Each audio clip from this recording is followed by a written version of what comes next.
반갑습니다. 여러분의 든든한 보상 지킴이 더 맑은 보상TV 김주연 손해사정사입니다. 건강검진이나 어지럼증으로 병원을 찾았다가 경동맥 협착증이라는 진단을 받으시는 분들이 꽤 많습니다. 뇌로 가는 혈관이 좁아졌다는 말도 덜컥 겁이 나지만 한편으로는 내가 예전에 가입해둔 뇌혈관 질환 진단비나 뇌졸중 보험금이 나오겠구나 하고 안도하시기도 하죠. 그런데 막상 청구를 했더니 보험사로부터 이건 질병이 아니라 단순한 노화 현상입니다 라며 지급을 거절당한다면 어떠시겠습니까? 오늘은 이 경동맥 협착 진단비를 두고 벌어지는 보험사의 부당한 행포와 여러분이 반드시 아셔야 할 50% 협착률의 진실에 대해 명확하게 짚어드리겠습니다. 이 내용을 모르고 현장 조사를 받으셨다가는 수천만 원의 보험금을 눈앞에서 놓치실 수도 있어요. 보통 이 질환은 뇌혈관 MRA나 경동맥 초음파 검사 등을 통해서 발견되는데요. 주치의 선생님은 혈관 내벽에 플라크, 즉 찌꺼기가 쌓여서 혈류가 좁아진 것을 확인하고 한국표준질병 사인 분류에 따라 정확히 I65.2 코드를 진단서에 기재해 줍니다.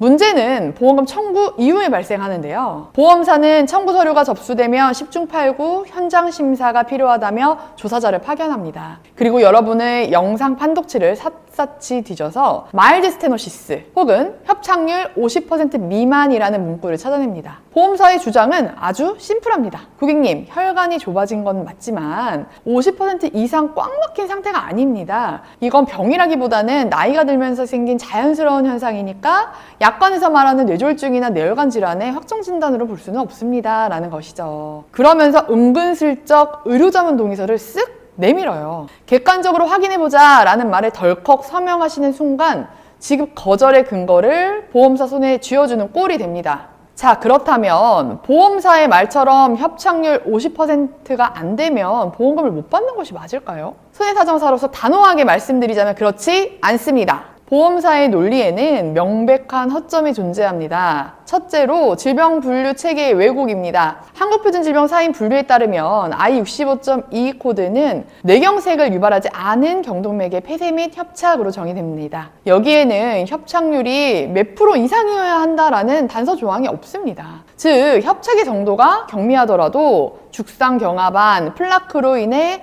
혈류에 장애가 발생했고 병리학적 손상이 확인된다면 이는 엄연한 질병입니다. 보험사가 자체적으로 만든 50% 기준은 의학적 절대 기준이 아니며 약관에도 명시되지 않은 그들만의 내부 지침일 뿐입니다. 둘째, 무증상에 대한 오해인데요. 보험사는 환자가 마비나 언어장애 같은 뚜렷한 신경학적 증상이 없으면 보상을 거부하려 합니다. 하지만 뇌혈관 질환 담보는 이미 발생한 뇌경색뿐만 아니라 뇌경색으로 진행될 위험이 있는 혈관의 상태 그 자체를 보장하는 성격이 강합니다. 실제로 법원 판례나 금융감독원 분쟁조정 사례를 보면 협착률 50% 미만이라 하더라도 고혈압, 고지혈증 등의 위험인자가 있고 영상검사상 뚜렷한 죽상경화 소견이 있다면 이를 진단확정으로 인정하고 있습니다. 정리해드리겠습니다. 혹시 건강검진 후에 I65.2 경동맥 협착증 진단을 받으셨을까요? 그런데 영상 판독지에 마일드라고 적혀 있다거나 협착 정도가 심하지 않아 청구를 망설이시고 계신가요?